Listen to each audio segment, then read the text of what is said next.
দীর্ঘ আন্দোলন সংগ্রামের পর জুলাই গণ অভ্যুত্থানে ফ্যাসিবাদ বিদায় হয়েছে। এখন আধিপত্যবাদের বিরুদ্ধে লড়াই করতে হবে বলে জানিয়েছেন ঢাকা দক্ষিণ সিটি কর্পোরেশনের প্রশাসক আব্দুস সালাম।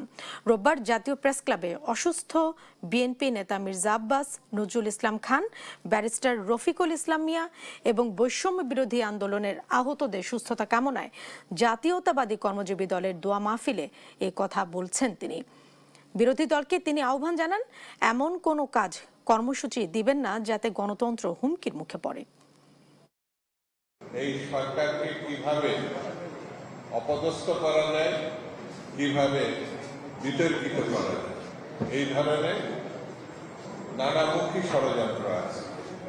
সেই ষড়যন্ত্রকে আমাদের ঐক্যবদ্ধভাবে রুখে দিতে হবে।